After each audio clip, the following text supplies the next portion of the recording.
So yeah, I was just thinking about some of the stuff with this Nipsey Hussle situation, and there's a lot of inconsistencies going on with the story. You know, after it first took place, we got information that said Nipsey Hussle was at the store.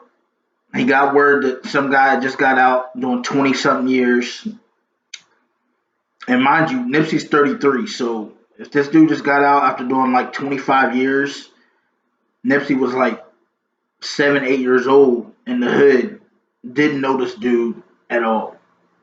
But apparently Nipsey helps OGs and all these people to get out. He's just that guy, and that's probably true because that seems like how he was. So the story was Nipsey went to the store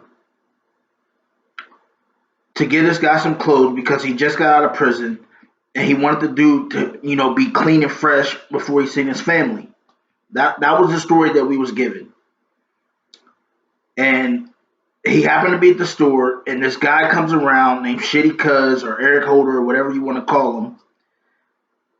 And apparently he's a known snitch in the neighborhood, and he's there at the store, and Nipsey's like, hey, you can't be here at the store.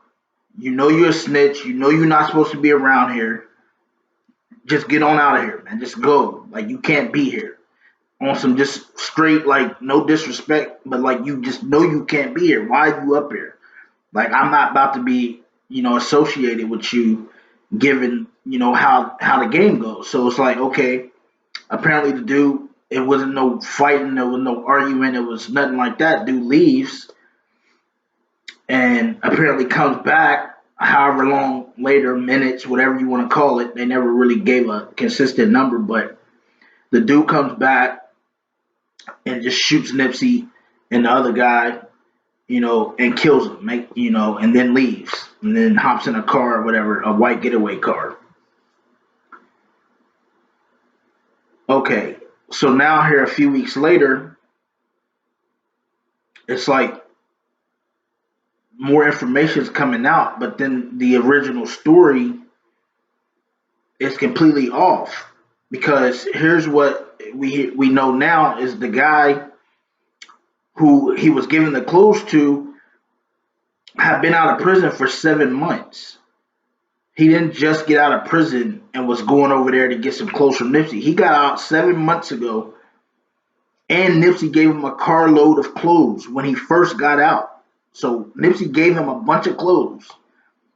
So he apparently didn't even really know anything about Nipsey being at the store. He was going by. And even if he did know, he was going by. He was going to go in and grab another shirt, apparently. But somebody called Nipsey to go to the store. That's the point. Nipsey didn't go to the store to say, okay, I'm gonna just, this dude just got out of prison. I'm about to go up here and give him a couple outfits. The dude's been out of prison. He gave him a bunch of clothes already. So somebody wanted Nip to come up to the store. The dude was going by with his nephew or his cousin or something. He sees Nip at the store apparently.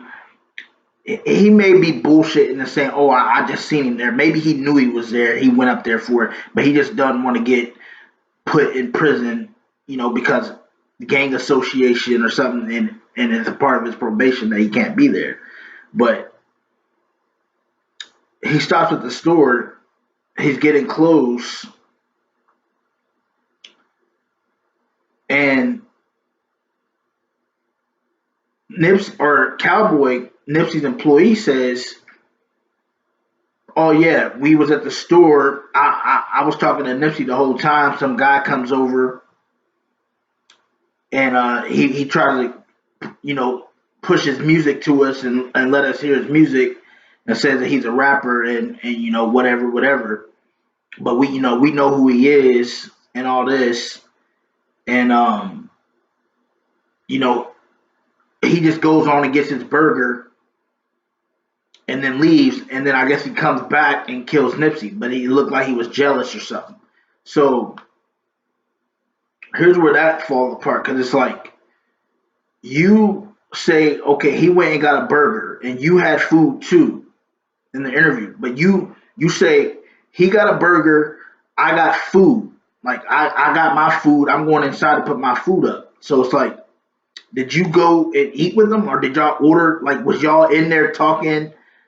Like, cause you trying to like, I don't know how many restaurants is right there, but if the burger spot is right there, you seen him get a burger. You got some food too.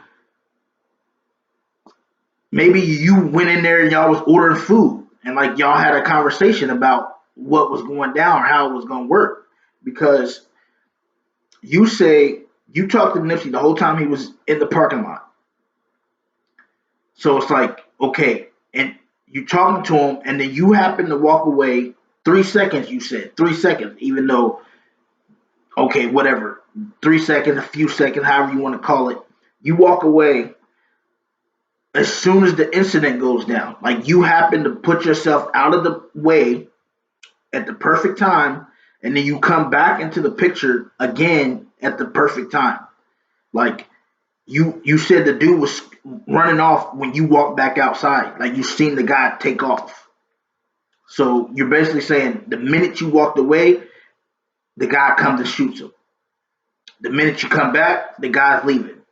So you seen him come and you seen him go. Because you said I went to go put my food away and the dude come around the corner. This is the first interview right after it happens. If you go back and watch when they interview Cowboy at the scene of the crime when they took Nipsey away in the ambulance and they had Cowboy, this is before any surveillance tapes, this is before anything. He says, I go to put my food up and the dude comes around the corner. So you was not inside yet because you said you seen the dude come around the corner. So if you was inside, you would have never seen the guy. But you seen him come around the corner and then you walked away. So that means you knew what was about to take place. You went inside. You seen it coming. It was coming down to what was talked about. You went away. Then you come back when it was over. And in the video, you can see you ain't distraught. You ain't upset. None of it. And then on top of that, in the video, you can see a white car with this guy standing there looking out of place, looking weird, and he just looking around, and he got his door open like he wants to go do something, but he's waiting. And then the guy, Eric Holder or Shitty Cuz or whoever the guy is that walks around the corner in the alley, comes up, and then the guy walks out of his car, out like he's standing outside the car with the door open, and then he goes to intersect the guy like at the perfect time. It's like, why are you standing there waiting to go throw something in that trash can? Like you were standing there waiting for the dude to come around the corner. You go up, you intersect them. You may have passed something off, like a gun or anything, or some info or whatever. And then when the shooting starts, you can see the guy walk walk calmly into the store. It looks like he walks into the marathon store. He doesn't run. He doesn't panic. It's like he knew something was about to go down. He knew he wasn't in any danger, and then he just walks into the store. Now you can't tell who that guy is, but you can tell that it's a person. Like it's not like you can say, "Oh, there was," it could have just been a bystander. No, the dude literally is standing right there, walks, does it was just plain and simple. Like the dude didn't even like you see other people scrambling. This dude didn't scramble at all. It was just nothing to him. And then you got Cowboy who's saying, "Oh, I talked to Nipsey the whole entire time."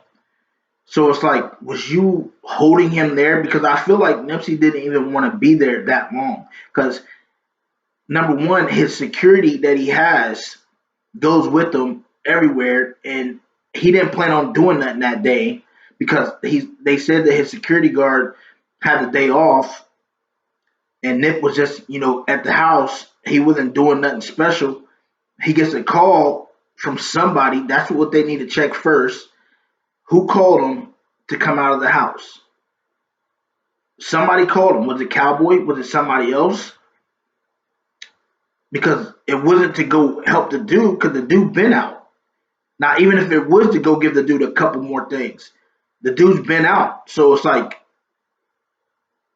what? Who wanted them up there? Somebody wanted them up there for whatever reason, and then Cowboy says, "Oh yeah, I talked to him the entire time. If you watch his interview, I talked to him the entire time. He was out there, and I just walked away for 3 seconds, 3 seconds, and then I came back, and then it happened. Like it doesn't even add up. Like, and if that was the case, it's almost like I feel like Nipsey ran up there for whatever reason. Somebody told him something to get him to the store. Whether they're like, "Hey, just run up here to the store real fast. It ain't gonna take long." Whatever, whatever. I feel like he was about to leave when he was back outside, and they was talking to him. But it's almost like, was somebody talking to him to keep him there until everything transpired? Like, and who was the guy in the white car that nobody's talking about, that's standing there and intersects the guy that walks by, or Eric Holder, as he comes down the sidewalk? Like, who's that guy? Why is that just being completely ignored? Like, everybody should be a suspect. I mean, if that's how it really works, everybody that's there at the time has to be talked to and interviewed, because they're, a witness or they're a suspect. And it's like, it doesn't add up.